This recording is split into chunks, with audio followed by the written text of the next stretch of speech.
नमस्कार दोस्तों, आइए हिंदी के प्रसिद्ध कहानीकार अमरकांत जी के बारे में जानते हैं। नमामि भोजपुरी के इस सीरीज में जिसमें मैं जानकारी वाले इंफॉर्मेटिव वीडियो बनाता हूं, ये आपके सामने पेशकश कर रहा हूं।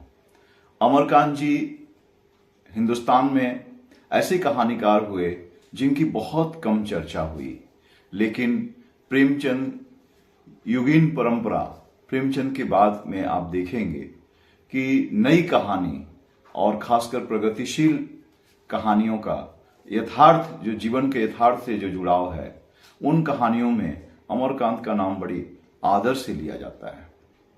अमरकांत जी का जन्म पूर्वी उत्तर प्रदेश यानी पूर्वांचल के बलिया जिला में नागरा गांव में 1 जुलाई 1925 को हुआ।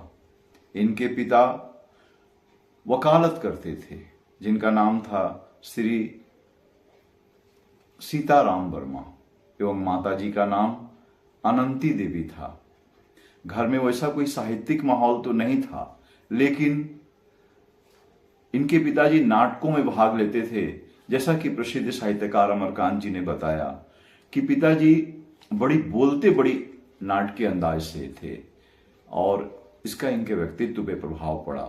घर में काफी किताबें थीं, रामायण थी, गीता थी और भी बहुत सी धार्मिक और पौराणिक किताबें थी जिन्हें बचपन से इन्होंने पढ़ा।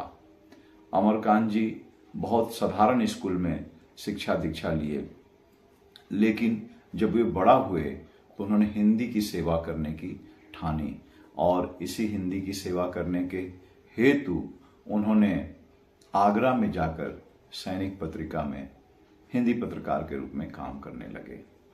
और आपको बताऊं कि उसमें पत्रकारिता और साहित्य बहुत आपस में एक दूसरे के सहोदर भाई थे, जुड़े हुए थे। जो लोग पत्रकारिता करते थे वही लोग साहित्य लिखते थे, जो लोग साहित्य लिखते थे वही मूलतः पत्रकारिता में भी काम करते थे। अमरकांत जी को पता भी नहीं था कि बहुत कम वेतन वहां मिलता है। जो भी हो, इतना कम दरमाहा में उनका वहां पे काम करना बड़ा अजीब लग रहा था। और आगरा से फिर वो वापस चले आते हैं। जो सांस्कृतिक और साहित्यिक सूर्य का देश है और सूर्य का जगह है, उसे कहा जाता है इलाहाबाद। इलाहाबाद वो आ जाते हैं और इलाहाबाद में फिर अमृत पत्रिका में काम करने लगते हैं। एक बात मैं और बताऊं कि जब ये आगरा में काम कर रहे थे, उस वक्त में उनके एक साथी ने प्रगतिशील लेखक संघ के बैठकों में इन्हें ले गया और ले जाने के बाद इनका परिचय हुआ कि ये बहुत अच्छा गजल गाते हैं। उन्होंने अपनी एक रचना भी सुनाई और उस बैठक का नेतृत्व कर रहे थे हिंदुस्तान के बहुत जाने माने प्रगतिशील लेखक के योद्धा आदरणीय रामविलास शर्मा जी। रामविलास शर्मा जी के अध्यक्षता में वो मीटिंग चल रही थी। इन्होंने अपनी रचना सुनाई। दूसरी मीटिंग में इन्होंने सीधे, जब इनका नाम पुकारा गया तो इन्होंने कहानी लिखी निकाल दी और कहानी का पाठ किया। फिर उसके बाद इनको किसी ने नहीं कहा कि आप कहानी छोड़ के कविताएं पढ़ें या गजलें पढ़ें या गीत पढ़ें, लेकिन इन्होंने सभी विधाओं पे काम किया है। इन्होंने उपन्यास लिखा है, इन्होंने संस्मरण लिखा है। और कहानियों की मैं बात करूं तो नई कहानी आंदोलन के ये एक तरह से अगुआ में से थे। और प्रेमचंद के बाद जो यथार्थवादी कहानियां भारत में लिखी गई, उसमें अमरकांत का नाम बहुत ही आदरपूर्वक लिया जाता है। प्रसिद्ध साहित्यकार डॉक्टर नामवर सिंह कहते हैं कि उनकी कहानियां में सिर्फ एक गतिशीलता नहीं है, बल्कि वे निष्कर्ष पे भी निकलती हैं। और भारत के निम्न मध्य वर्ग, जो कि उस समय तक जन्म ले चुका था, और भारत की गरीबी, भारत की सच्चाई, उन्होंने जितना बेहतरीन ढंग से लिखा है, वो अपने आप में एक मानक बन गया है। उनकी कहानी डिप्टी कलेक्टरी खुद उनके घर के एक बगवान से प्रभावित कहानी थी। इन्होंने बहुत नज़दीक से उस कहानी के प्लॉट को देखा। डिप्टी कलेक्टरी में वो नायक कहता है कि गांधी जी ने जो भार सौंप के गया है, उसी भार को मैं कंधे पर ढो रहा हूँ, सत्यवादी और सच्चे मार्ग पर चलने वाले की कहानी है डिप्टी कलेक्टरी। दूसरी कहानी दोपहर का भोजन। एक माँ अपने विवश बच्चों को कैसे पहले खिलाती है और घर में खाना नहीं है। भारत की गरीबी का यथार्थ चित्रण दोपहर का भोजन में है। उनकी कहानी इन्हीं हथियारों से, जिसमें बाद में ज्ञानपीठ पुरस्कार भी मिला, इन्हीं हथियारों से जो कहानी थी महात्मा गांधी का जो आंदोलन चल रहा था सन 1942 में, भारत छोड़ो आंदोलन, जिसमें इसमें शरीक भी हुए थे और उसी आंदोलन के बाद इनकी पढ़ाई छूट गई थी। तो इन्होंने एक व्यापक स्तर पे भारत की जो आज़ादी हुई उसको मूल आधार बनाकर इन्हीं हथियारों से कहानी लिखी और बड़ी चर्चित कहानी हुई। कहानी पे भारतीय ज्ञानपीठ पुरस्कार भी मिला। इनकी और एक जो पात्र है जिंदगी और जोंक, उस कहानी का जो पात्र है रजुआ, वो भारत के गरीबी और भारत के युवकों की दिशाहीनता पर आधारित है।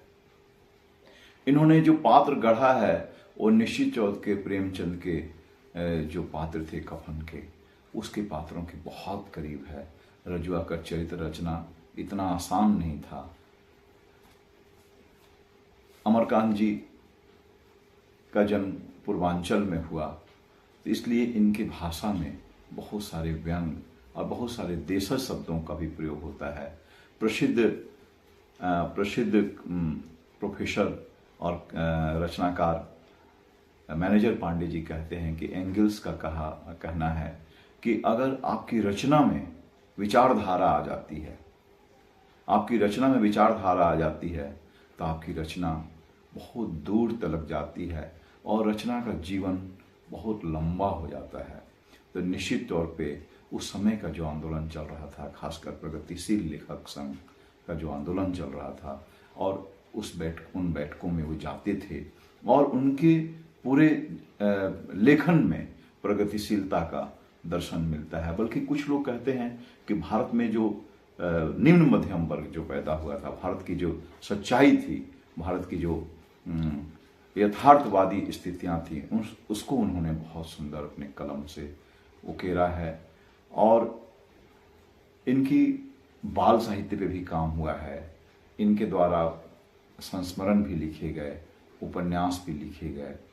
भारत सरकार ने इन्हें कई सम्मान से सम्मानित किया है। इन्हें सोवियत लैंड नेहरू हिंदी पुरस्कार से सम्मानित किया गया, व्यास सम्मान से सम्मानित किया गया, उत्तर प्रदेश हिंदी संस्थान सम्मान से सम्मानित किया गया और अंत में हिंदी साहित्य का जो साहित्य अकादमी पुरस्कार है वो भी इन्हें मिला।